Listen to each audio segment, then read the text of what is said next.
Même si chaque quartier a ses spécificités propres, comme nous venons de le voir, les quartiers prioritaires regroupent certaines caractéristiques similaires. On y retrouve une population plutôt jeune. 25% des habitants de ces quartiers ont moins de 14 ans, contre 18% dans le reste de la France. Ces quartiers concentrent davantage de difficultés financières, puisqu'il y a plus d'habitants en dessous du seuil de pauvreté qu'ailleurs. 38% dans ces quartiers contre 12% ailleurs. 2 habitants sur 3 sont bénéficiaires des allocations familiales de la caisse d'allocation familiale. D'après l'INSEE, la part des résidents de nationalité étrangère dans la population y est plus élevée que sur le reste du territoire, plus 11 points. Dans les quartiers d'Île-de-France, cette part atteint 25% contre 13% pour les unités urbaines englobantes, c'est-à-dire les bassins de vie de ces quartiers. Les quartiers prioritaires concentrent d'autres formes de difficultés. La réussite éducative est plus faible pour les jeunes et la population est peu diplômée ou qualifiée. Il y a un taux plus important de familles monoparentales, ce qui entraîne des difficultés en termes d'accès à l'emploi quand on est seul avec des enfants à charge. Ces différents éléments participent à une grande difficulté pour les habitants des quartiers prioritaires d'avoir un emploi. Aussi, le taux de chômage est de 26% dans ces quartiers, contre 10% ailleurs. Il touche plus fortement les femmes et les jeunes. Et parmi ceux qui ont un emploi, un quart des habitants ont un travail à temps partiel.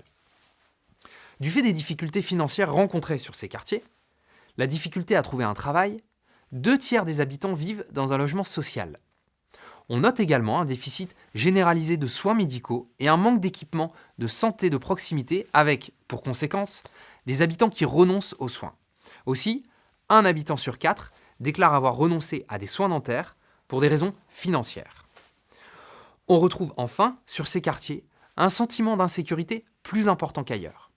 L'occasion ici de préciser qu'il n'y a pas plus d'atteintes aux personnes que dans d'autres quartiers en France, mais davantage d'atteintes aux biens, de trafic de drogue et de consommation de drogue ou d'alcool. La politique de la ville en France, ça concerne combien de quartiers? Et où sont-ils? Aujourd'hui en France, il y a 1500 quartiers prioritaires. Comme on peut le voir sur cette carte, il y en a 1300 en France métropolitaine, soit 4 800 000 habitants, et 200 dans les 5 départements d'outre-mer. Comme on a pu le voir sur les portraits des quartiers et les difficultés qu'ils rencontrent, les domaines d'intervention de la politique de la ville sont nombreux. C'est ce qu'on retrouve sur le site du ministère de la Cohésion des Territoires, en charge de la politique de la ville, qui liste tous les champs concernés. L'emploi et l'insertion professionnelle, pour diminuer le taux de chômage et le manque de qualification.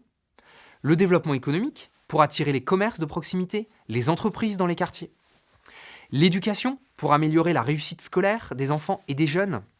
La mobilité, les transports en commun, pour faciliter les déplacements et désenclaver ce quartier. Le cadre de vie, le renouvellement urbain, pour améliorer les logements, les espaces publics, amener de nouveaux équipements et services. La santé, tant sur l'accès à l'information que pour favoriser l'accès à la santé pour tous. La médiation sociale, la prévention de la délinquance, la culture, le sport, les solidarités.